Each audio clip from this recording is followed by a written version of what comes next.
Conference realignment is far from over, and today we are going to discuss UConn and Gonzaga as potential options for the already loaded Big 12 conference. Let's get into it. You are Locked On College Basketball, part of the Locked On Podcast Network. Your team every day.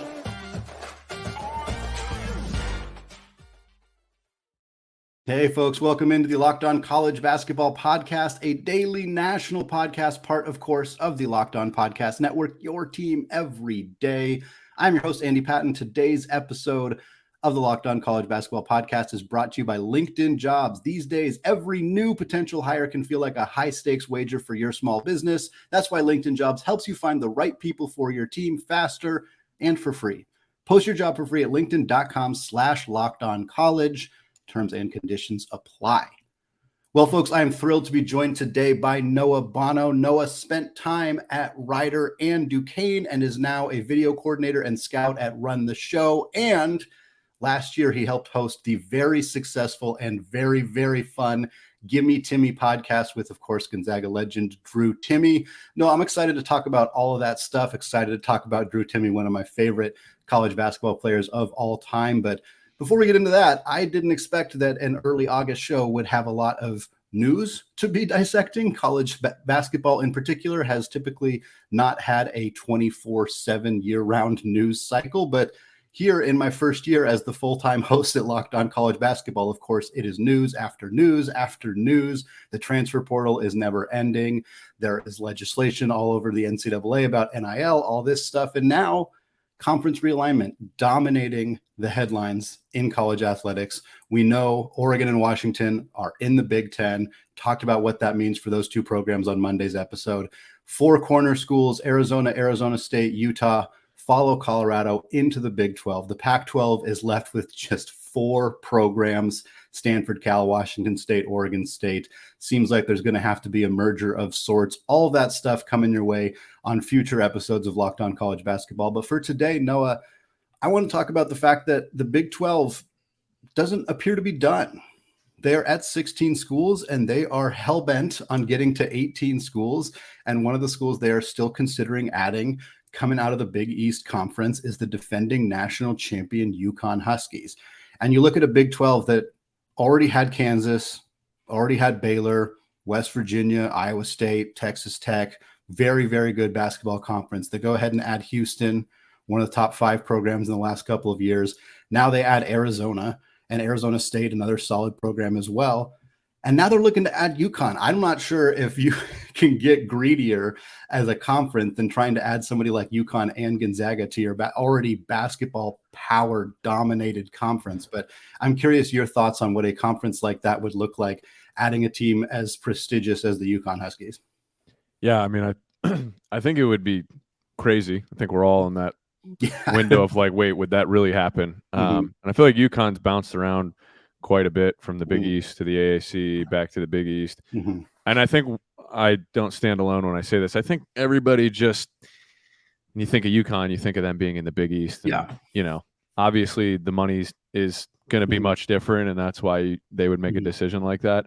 I just think for the state of the game and like the culture of like Big East basketball and having UConn playing at the Garden and just being in that Mecca, that's just like what we all know. So the change on the other side of like, wait, they wouldn't really join the Big 12, would they? Like, I think there's naturally going to be a lot of resistance to that. But it feels like it's just kind of discomfort, like is kind of where I'm at least. I'm a West Coast person, was born and raised in Oregon. Farthest east I've ever lived is Spokane, Washington. Like I am born and bred West Coast. And for me, watching the Pac-12 just disintegrate in front of my eyes has been a really kind of startling thing. And people say, oh, it started 14 months ago with USC and UCLA. Like, sure, it did. It's not like it was completely out of left field, but for 13 months, it kind of felt like they were going to pull it off. And then suddenly it was just gone. I mean, it's gone. And that's a really strange thing to be reckoning with as, again, somebody in my position who lives out here and who that's the football that I watched. And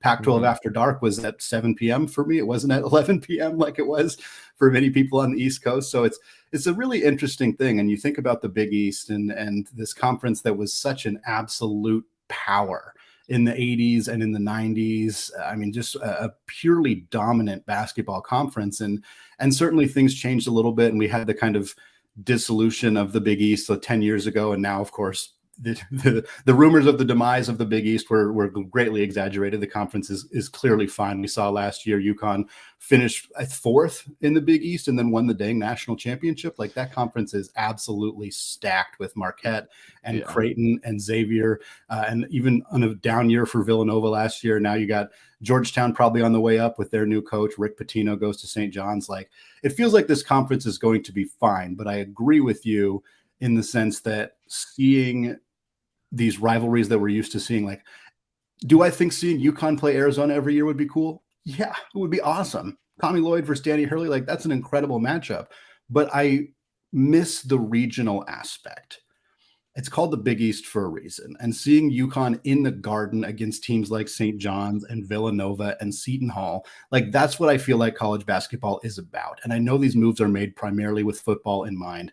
Even with a school like UConn, the football program does matter. It's why they're preferenced over Gonzaga, even though UConn's football program is not good. It is better than a complete lack of a football program that Gonzaga has. And so for me, I'm going to miss the regional aspects if this does happen, but it's understandable why UConn would want to do this. And I feel like that's kind of where you're at with it as well. Is that right? Yeah. And I also, now that we've seen like a lot of parity in the basketball world, in college, in the NBA, different teams winning every year. Like, I more so look at it as like keep it spread out a little bit, where like the Big East, obviously the Big East will still be competitive, but like the fact that they remain in the Big East for the regular season, and those 4 schools leaving the Pac-12 and going to the Big 12 is like, okay, well, now all of the power is just in this one conference, because even the ACC has taken a backseat in the last couple of years, and there's still the Big Ten, who always has anywhere from 5 to 9 tournament teams every year, and nobody in the Sweet 16. Yeah, and wins nothing, but that's besides the point. The thing is that, like, I just like the disparity, around all of college basketball. And I don't know what the Pac-12 is going to do. I guess they'll try to look like in the Mountain West. And, I'd like to see, like, the AAC has fallen off so much in the last couple of years. It's really just been Houston and Memphis, and now it'll just kind of be Memphis alone at the top. Yeah. And it's good for Houston because they'll have a better conference schedule. I mean, even though they didn't struggle getting a 1 seed the last couple of years, not being it. But point is I think it's just another, like, well, no one's going to care about the AAC now. Like, why? I'm not going to watch an AAC game. I mean, maybe I will, but I'm not going to watch Tulsa in South Florida. Like, it seem like the stakes are going to be that high, knowing that the top dog in that conference is no longer there. Yeah. And I think that's a really interesting dynamic of this, is that some of these smaller conferences are really who suffer. Like, if the Mountain West and the Pac-12 merge, that's probably good for the Mountain West. But if 6 or 7 Mountain West teams join the 4 Pac-12 schools, then what happens to the other Mountain West teams? Do they go to the WCC? Does the WCC then kick out teams like Pacific? Like, it feels like you're just kind of, there's this ripple effect that eventually a few programs are going to just get completely left out altogether. And I don't think there's going to be huge tiers for, like, Pacific or something like that. But it's sad that these are the ramifications. And kind of on that topic, what I wanted to ask you too, Noah, is about the Big East. If UConn does leave, the Big East goes from 11 to 10. They could, in theory, look to make some additions. And Gonzaga is part of that conversation, and we'll talk about them momentarily. But they may also try to pull out of the A10. And again, I know the A10 is a conference you have some familiarity with, being on Duquesne's roster for a couple of years. And so to me, like, Dayton, St. Louis, they make some sense. Geographically, it's a little bit of an odd fit, but it could work. It's certainly a better fit than Gonzaga would be. And there are some pretty premier basketball programs. I'm curious your experience with those schools. Do you think they could compete in the Big East? I know it would really hurt the A10 as a conference pretty significantly to lose those schools, but feels like that might be a logical solution for the Big East were they to lose UConn. Yeah. I mean, the teams I would shade to in the A10 that could be of any possibility with the best chance of having some success is Dayton, St. Louis, VCU, and I would maybe stop there. I think that those would be and maybe not even St. Louis. I think Dayton and VCU would have the best chances of being able to pull in some high-level recruits if they did turn into a Big East school. Obviously, that transition would be hard to, like, win right away. But we've seen them be ranked and, pull in a guy like Obi Toppin and make him as good as he was, and what they were the 2 seed that year. So Yeah. I think that they could fend for themselves. I do think it would weaken the A10 inevitably.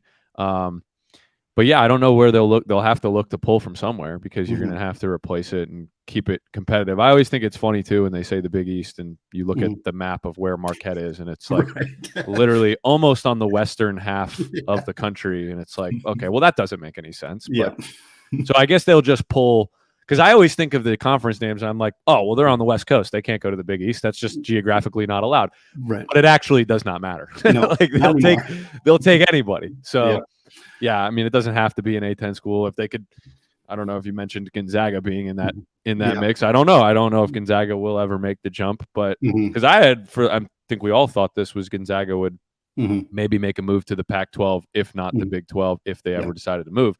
But them going to the Pac-12 looks more dead than ever now. Yeah. Well, I think that's what I want to kind of talk about going forward with, is what does this mean for Gonzaga? Because they're kind of a school kind of hung out in the middle here, with the Pac-12 now kind of turning into nothing, or at least some merger with the Mountain West. The Big 12 seems to be fairly full, but Yormark, the commissioner over there, he's gunning for getting to 17 or 18. And if UConn's not in the mix, or even if UConn is in the mix, I could see a potential where Gonzaga gets that invitation. And I want to chat with you about that after a word from today's sponsor, LinkedIn Jobs. These days, every new potential hire can feel like a high-stakes wager for your small business. You want to be 100% certain that you have access to the best qualified candidates available, and that's why you have to check out LinkedIn Jobs, because LinkedIn Jobs helps you find the right people for your team faster and for free. It's so easy to create a free job post, and then you just add your job and the purple hashtag hiring frame to your LinkedIn profile to spread the word that you're hiring. From there, simple tools like screening questions make it easy to focus on candidates with just the right skills and experience, so that you can quickly prioritize who you'd like to interview and ultimately hire. And let's be honest, the right team member can have a positive and measurable impact on your business. This is why small businesses rate LinkedIn Jobs #1 in delivering quality hires versus leading competitors. LinkedIn Jobs helps you find the qualified candidates you want to talk to faster. So post your job for free at linkedin.com/lockedoncollege. That is linkedin.com/lockedoncollege to post your job for free. Terms and conditions apply. Folks, want to thank all of you for making Locked On College Basketball your first listen of the day. Shout out to those everyday listeners as well, checking us out on YouTube. We got more conference realignment talk coming later in the week. We'll continue to keep you updated on a still happening transfer portal, all that fantastic stuff later this week. But for now, Noah and I, we're going to continue our conversation about the Big 12's hunt for schools number 17 and 18 and talk a little bit about Gonzaga basketball. Noah, you had the fortune of getting a chance to presumably watch a fair amount of Gonzaga basketball last year, or at least get a good inside scoop on what was going on with Gonzaga basketball as the host of the Gimme Timmy podcast with Drew Timme. I do want to talk about your experiences talking with Drew, because he's one of the most fun people I've ever interacted with, and I'm sure you have some fun stories there. But before we get into that, I do want to talk a little bit, stay on this conference realignment conversation, and kind of just talk about Gonzaga's fit here, because UConn would have to make the decision to leave a conference that's very, very good, that, I mean, didn't hurt them at all in their quest to make the NCAA tournament championship last year, and that they have this rich history with. Gonzaga obviously has a history in the WCC, but no one's going to have any debate about how much better the Big 12 conference would be. And this is coming from somebody who loves the WCC. I truly do. But I mean, this isn't even close. And if Gonzaga has the opportunity, there's a lot of people out there who are going to say, oh, this program would collapse. There's no way they would be able to win. And like, look, they're not going to go 37-1 like they did in 2017. They're not going to go undefeated like they did in 2021 with Jalen Suggs. But the idea, at least to me, that Gonzaga wouldn't be able to hang in the Big 12 feels kind of frivolous. Again, they're going to lose more games, but it feels to me like they'd still be pretty competitive. Is that from getting to watch them a little bit last year and talk with Drew, do you feel like this is a team that could make that jump if they needed to? WCC is less competitive than the Big 12 would be. That's you're not saying anything. When people say that, it's obvious. No, like no shit. Yeah. And like, of course they're not going to go 37-1. Of course they're not going to be as dominant as they would be in the WCC, but that doesn't mean they're going to go to the Big 12 and stink. Right. I think that if they went to the Big 12, there's a legitimate 0% chance that they stunk, that they were a bottom tier team. I think it's completely asinine, makes no sense that it can even, like, that's just to me like when people just hate on a program. It's like, oh, I hate Gonzaga, so like they would suck if they went to the Big 12. They would suck if they were. No, they wouldn't. No, they wouldn't, because their culture, their coach, their whole vibe and demeanor as a program is as high level as you need it to be. It's in the realm of like the Warriors, the Yankees, the Lakers, like, well, maybe not the current Lakers with what had been going on, but you know what I mean? Like just the culture of that environment, like the Patriots, they're not a losing team. They're not losers over there. So I don't think like you could plug them into any conference and they're going to figure out a way to finish in the top half of the conference. So I always just, every time I hear it, I'm like, we're not speaking logically if we say that this powerhouse basketball school is going to have any trouble winning elsewhere. Sure, they're going to lose more games, but it ain't going to depict that like, oh, they're actually a dog shit program. No. They're solidified as a bona fide, amazing, historic college basketball program, and they always will be. Yeah. Well, I think that's what it's so striking to me that people make comments like, well, what happens if Mark Few leaves? It's like, yeah, like that's the program's going to change, but the culture is there. It's not like he is 100% of it. He's not even close to 100% of it. And I know people were worried when Tommy Lloyd left. He'd been there for 20 years and was really a big catalyst for their international recruiting and a lot of their success. And anybody in the program would tell you, yeah, losing Tommy hurt, but like the idea that Tommy going to Arizona means that when Mark Few leaves, Gonzaga is just going to become like every other school in the WCC is tremendous to me. I can't believe that people are genuinely afraid of that. Like Gonzaga has built a brand that is going to outlast their current coach, and he deserves so much credit for building and maintaining that brand, but it is not solely him. And to me, getting this team into another conference and getting them, to start being able to recruit without having you're in the WCC attached to them, they're going to recruit even better and they're going to get better. And to me, like them joining a new conference isn't going to hurt them. It's going to hurt their Mark Few's overall win-loss record, but he's going to be totally fine with that. But again, who cares? You're going to lose games. It don't matter. Yeah, 100%. Well, no, I want to talk about Drew Timme because whenever given the opportunity, I like to talk about Drew Timme because he was such a fun character to follow for 4 years at Gonzaga, a tremendous career. And last year, he started to launch his media career, something that seems fairly possible will be in the cards for him after his basketball playing career is over, which will hopefully be a long time from now. But you got the opportunity to host that Gimme Timmy podcast. And I'd kind of love to hear from you just how it kind of came together for you and Drew, your kind of opportunities to meet each other and kind of get familiar as you started this podcast together, and kind of just what that experience was like for you getting a chance to work with Drew.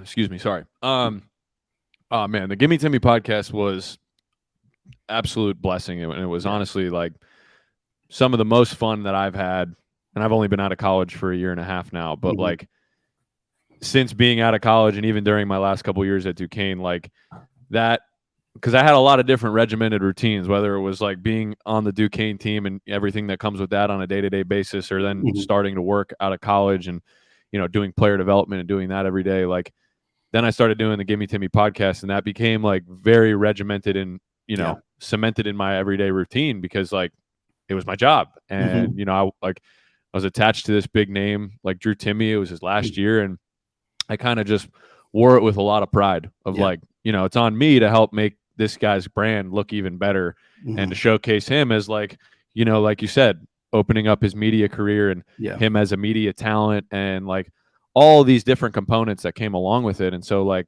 I absorbed it as though it was a full-time job. Cause that's just in my nature. And I just wanted to do right by him, by his agents, by his family. And ultimately, for myself as well, and my own kickstart for my career, I thought it was a great opportunity. And it was honestly random how it came about because I was a walk-on at both of the division schools I went to. And my walk-on journey was like, not as fun as maybe, a Michigan State walk-on's journey or Coach K's grandson at Duke, where they're just, it's maybe peaches and rainbows for them. Mine was a little bit the opposite. And so when NIL passed in 2021, I had a fifth year because of all the transferring I did. And I decided, like, I always wanted to podcast. And so I started a show called Walkie Talkies Podcast, and it was centered around just interviewing current and former walk-ons of any sport, of any era, And it got to the point where like I was hustling so much to teach myself it, but also to get guests on. I was doing every layer by myself. Right. And I ended up getting Rudy Rudiger from the, infamous Notre Dame football movie, Rudy. I got Andre Drummond on the show. I interviewed Brad Calipari, Coach Calson when he was a walk-on at Kentucky. So I was just hustling because I cared a lot about like other people's walk-on stories, and I thought it was a really good idea, to put on a platform. And then I ended up getting a deal with like a new podcast network that was attached to iHeartRadio. And I wouldn't say I got so good at it, but I got really experienced because I was putting out episodes every single week. I was super consistent. I cared about it a lot. Like I wasn't going to, I want to start a podcast, and I put out 2 episodes and you never hear from me again. I wasn't going to be that guy. Like I truly wanted to do it. So fast forward, and I'm putting out episodes weekly last summer with Walkie Talkies, and the network and iHeart was trying to get a deal with Drew and some bigger name college athletes. They ended up getting Drew and the Cavender twins, but how it came about for me was like they needed someone to host it and produce it, and they had no one. But it was kind of like his agents, who I love now, have a great relationship with both of them, which has been great. But at the time, we're like, well, we'll have a phone call with like who you think your potential host and producer could be for Drew, and if Drew likes him, then maybe we'll like move forward. So then it became like, oh wow, like if this happens, this is only going to happen if Drew likes me. Like if I have a good impression on Drew on this like random phone call on a Tuesday morning, whenever Drew calls me, and I knew the call was coming. It was like Tuesday at 1 p.m. Like expect Drew Timme to call you, and I was like, well, okay, that's so weird, but okay. And so we just got on the phone, and it was it was if I've known him for 10 years, because he's a bro, and I'm it just was easy, and we're very similar, and obviously that carried on into the show. And so from that initial phone call, it just became on my shoulders to like fully sell him on like, hey, I think this is something you really should do. And my biggest pitch was like, buddy, I'm going to make it as easy as possible, as easy as possible for you. You ain't going to have to do shit. I'll do everything. Just get your ass on the call once a week, 2-3 hours. We'll go through it before we record. We'll record, and then we'll get you the hell out of here. And then it just became a point where that was our rhythm, but we just became friends out of it. Like we would sit on the Zoom call, for 3 hours after recording, like eating pizza, drinking, just chilling. Like, because we were just, that was our week to hang out, kick it. And it was great because like, I didn't, at that point, as that became the rhythm, I didn't really care about the podcast. So I was just like, oh, it's the whole time. My goal was like, well, hopefully we just become friends, man. Like, the podcast is fun. And then we became friends. I went to Spokane back-to-back weekends for that St. Mary's game, and the, College Game Day came out. And then I went back there like a week and a half later, and we recorded a live podcast at the casino out there, which was great. So like, it was just like a big, one step at a time to kind of like sell them on the thing, then get the podcast rolling, and ultimately do a good job on it. And I mean, I don't really love talking myself up, but I do think me and Drew did a kick-ass job on that thing. And it was so much fun, ultimately. Well, and I think that's what came through in the show, was that it seemed natural. Like I didn't know until you told me recently when we first started talking that you didn't know Drew beforehand. Like I assumed that you guys had known each other because it seemed so natural on the show. And I mean, that's a credit to you, but it's also a credit to the fact that Drew Timme seems like he talks to everybody as if they've been his friend for a long time. Like he just has this very charismatic kind of aura around him. And I'm curious for you, Noah, what the experience was like, not only just getting to talk with him about the day-to-day, the week-to-week of college basketball, but really kind of getting to get a look under the hood at last year's Gonzaga roster, because it was a pretty interesting season for Gonzaga. They were not as dominant as they've been historically. They still made it to the Elite Eight and lost to the ultimate national champion. So it's very hard to call it a bad season. And they had a ridiculous non-conference schedule. I mean, a murderer's row of opponents that they faced in Baylor and Michigan State and Purdue and Texas and Kentucky. I mean, the list goes on and on and on. And we saw this team kind of seem to struggle to find their own a little bit. And some of the stuff we heard was like, so communication was maybe something that Mark Few wasn't thrilled about with the team, and a lot of guys on their phones and whatever, like some of this kind of information that we got from the team. And for you, as somebody who has been, around college basketball for a long time, what did you think of this team and kind of how they managed to rally together towards the end and still put together a really solid tournament appearance for the Zags? Yeah. I mean, I think based on like how the rocky tough non-conference schedule went, and then even like a loss to LMU, you know, at the last second, break their home win streak. I think like they overachieved ultimately. Like nobody was picking them to get that far. Yeah, they landed as a 3 seed, and it stinks that they got the draw of being in the same exact side of the bracket as UConn. And yes, it sucks that they got UConn on one day of prep and, you know, a little bit more sore legs than they had in the Sweet 16 game. But I mean, throughout the course of the season, like we talked about it so much on the podcast because Drew just kept hammering it. Like, just give us time. We're new. We're going to start gelling. We're going to start clicking. And seriously, by the end of the year, and we were saying it on the show, like you guys are clicking on all cylinders. Like shit is smooth. Like to the point where the St. Mary's game to clinch a share of the WCC was so balanced where you knew the whole time that 12, 14-point cushion, like they weren't going to blow that at home. There was, you know, and then it bled over into the WCC Conference Championship, the tournament. And they were just handling teams. And that's what made me comfortable, like going to the tournament. Like, I think they got a real chance. Like you got this guy on your team that's experienced. He's a winner. He's a leader, and he's going to do everything he can to rally the guys around him. And obviously, like the UConn draw, they just sucks that they got on their side of the bracket, and it sucks that UConn just was as good as they were. I mean, like the Big East, that little losing streak they had, and getting a 4th seed, like you know, it was deceiving to who they really were. But they were that dominant team prior to Big East play all year, and then they got out of the Big East and they went right back to kicking ass. And it was like, okay, well, this team, you know, that was their identity. They truly were that good. So it was a bummer. But just watching them all throughout the year, like I remember having so much frustration in the beginning of like, well, damn, like if Drew isn't scoring, who's going to be their secondary scorer? And I had to get used to some of the players that were role players in the past being more prominent, especially like Julian and Anton, and even Nolan and Rasir. Because a lot of them had like the secondary roles because you had Suggs, you had Chet, you had Nemhard, and it weren't really dependent on. And it was always frustrating to me because I'm just like, dude, like I always wanted Julian to be the guy. I'm like, if Drew ain't doing it, it's got to be Julian. It's got to be Julian. And I'm always like, talking to Drew like at the end of the podcast, like just giving him my unsolicited opinion because as someone who've been around college basketball, I'm just like, I wanted to know. And I'm like, what, you know, you got like, what is the vibe in there? Like, is someone going to step up? And then eventually like guys got comfortable, a little bit more solidified in their roles and like just being more of like understanding like, oh, I'm actually more of a prominent piece on this team than like I ever was. And so that's like a, you know, another transitional period players have to go through.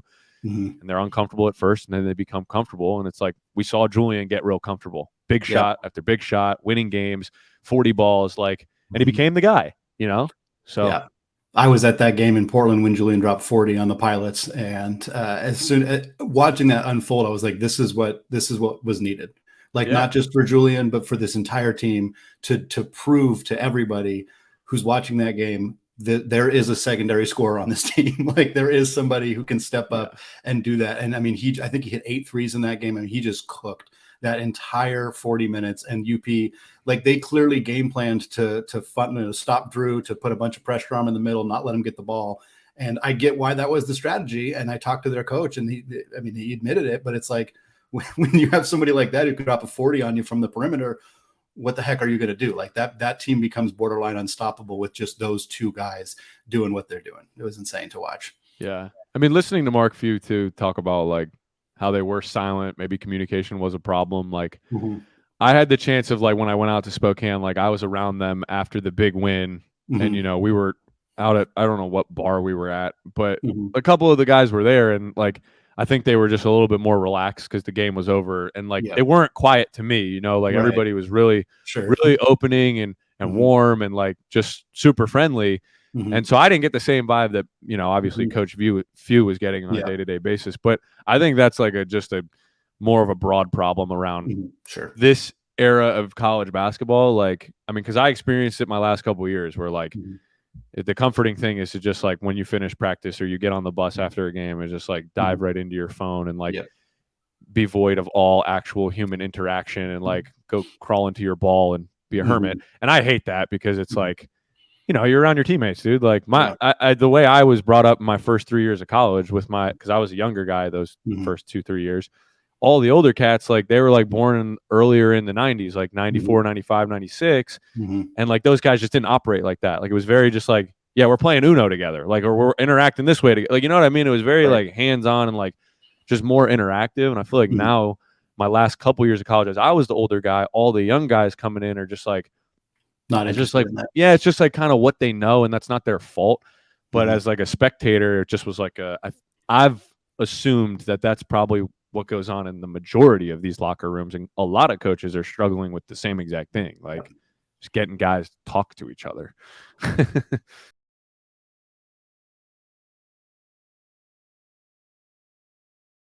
Last question I want to ask you here before I let you go. Drew Timme is no longer in college. Of course, he made it very clear that 4 years was good for him, and I respect that he didn't. I love that he dragged it out the first year, but it was kind of this year. He was like, "Nope, 4 years is done. We're not. There's no mystery. I'm going to play professional basketball." We see him go undrafted. We see him sign with the Milwaukee Bucks. We see him not get a lot of playing time in summer league, less than I certainly would have thought. I will admit to being frustrated to seeing a whole heck of a lot of Taco Fall and a lot less of Drew Timme for the Milwaukee Bucks. And I don't think that him going undrafted was necessarily a shock in the sense that he wasn't on a ton of mock drafts because of his age and because of, I mean, the simple fact that his game doesn't translate to the modern NBA the way that it would have translated to the NBA in the 90s or 80s. And we kind of knew that. And he's far from alone in this. Oscar Tshiebwe goes undrafted. Zach Edey comes back to school because he's not projected to go drafted. Like it's a theme in college basketball, but you've seen Drew more than almost anybody. You and I have seen a whole bunch of him, and it's frustrating to me to not see him get the opportunities that I think he deserves and the skill sets that I think he possesses that could make him a valuable NBA player. Just hasn't really gotten a chance to show them. I'm curious, having spent a lot of time with him, where you think he should have ended up, and maybe frustrations with where he's at right now.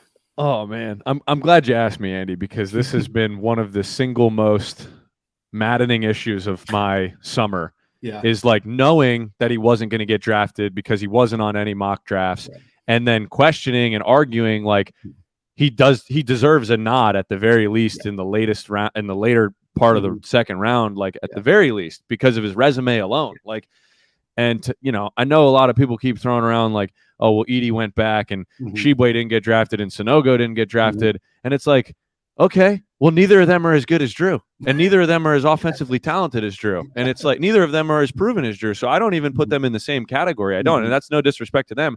I just think that Drew is on a tier above the rest of these guys. Yeah. And to do what he did in college, I don't even remember what the win total was. It was over 115. He had the national championship, the Final Four appearance, the 2 Elite Eight, or the Sweet 16, the Elite Eight. Like, he did it all, and he's the leading scorer in Gonzaga. He proved night in and night out that he is a winner. And I think that in my experience of like seeing these guys that are like maybe not your prototypical NBA players, like Frank Kaminsky, he still got a nod at the third, as I think he was the 13th overall pick. Yeah. And sure, Frank shot it a lot more in college than Drew did, no question about it.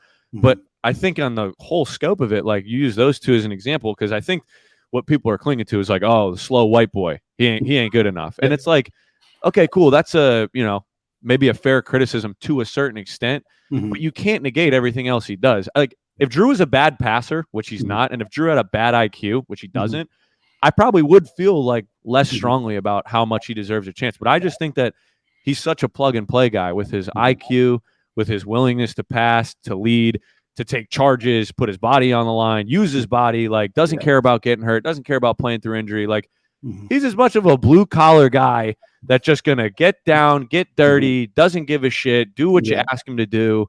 And I just like, and I've been saying this to everybody who asks me, because everybody's like, anybody who like watches it or that I trick, 'cause I'm around basketball all day. And if people knew that I was doing the podcast, they're like, oh, like they like think it's funny. Like, oh, your boy's not going to get drafted. And I'm like, hey man, fuck you. Like he should get drafted.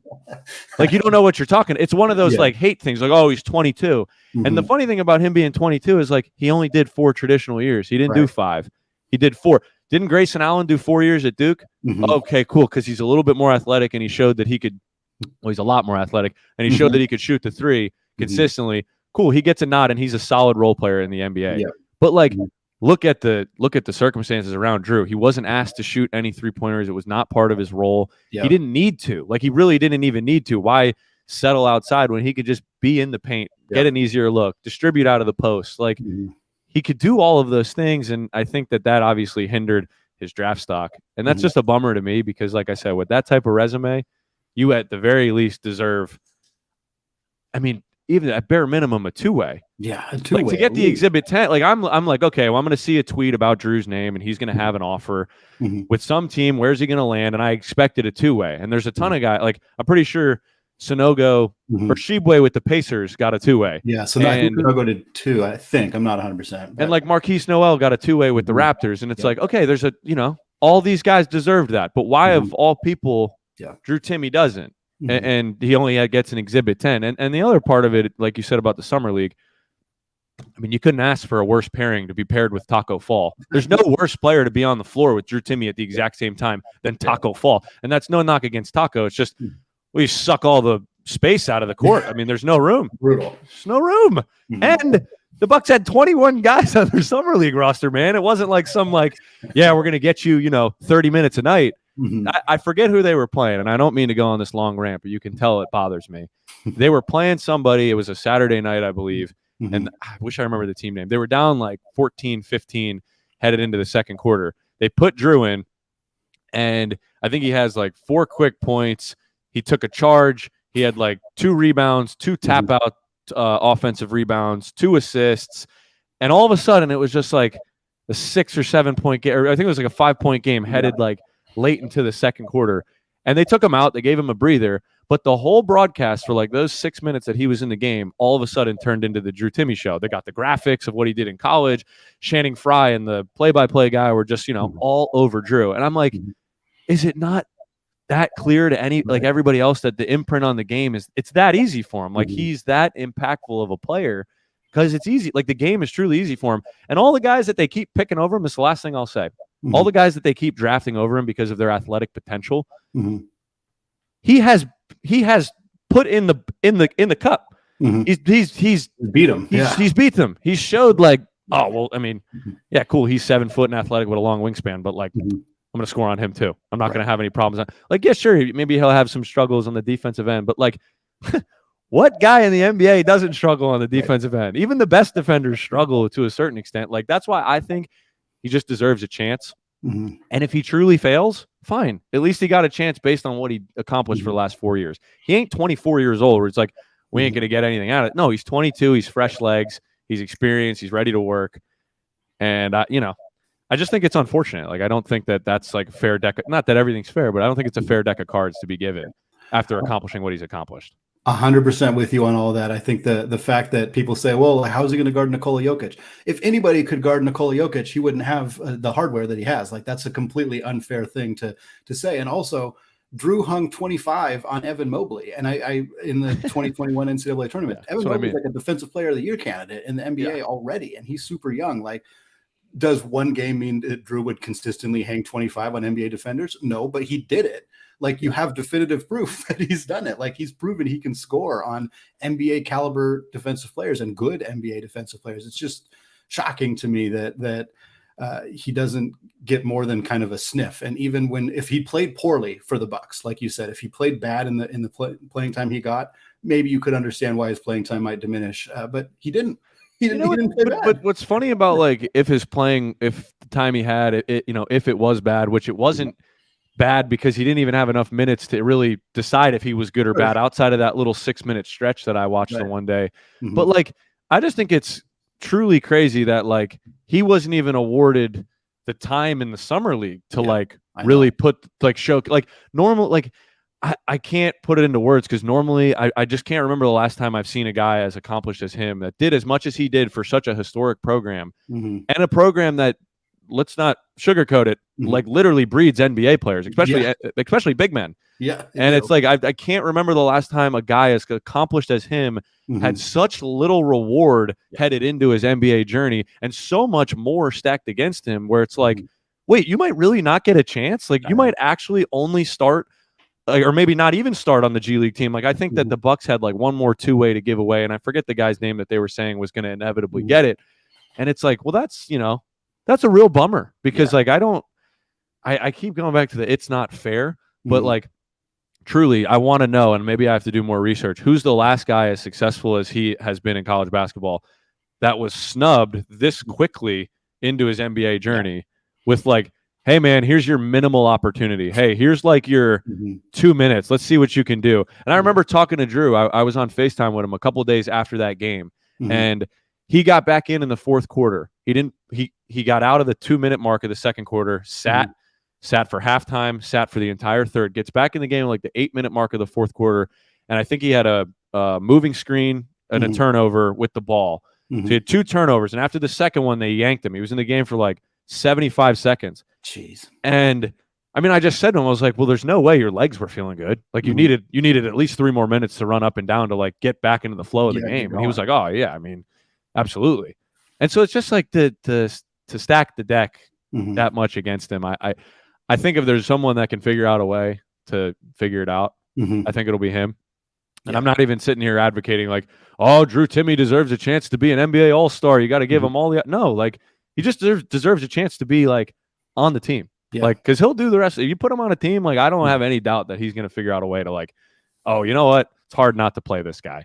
So I think just giving him that chance and letting him like run with the opportunity. He just needs the opportunity. And I'll be happy if he just gets the opportunity. If he fails, he fails. But like, I can't believe you have to argue this much that he just deserves a chance. With you 100%, Noah. That was incredible stuff. I think hopefully Drew will get that opportunity because I have zero doubt, and doesn't sound like you have any doubt either that he'll make the most of it if he's given that shot. Noah, no thank you so much, man, for taking the time to come on the show. I really appreciate you coming on and talking some UConn, talking some Zags, talking some Gimme Timmy podcast. That was a lot of fun. And folks, thank you so much for taking the time to listen to the show as well. We appreciate you. We got more conference realignment conversation, more transfer portal conversation coming your way in future episodes here on the Locked On College Basketball Podcast. But that is going to wrap us up for today. So thank you so much for listening. And until next time, peace out.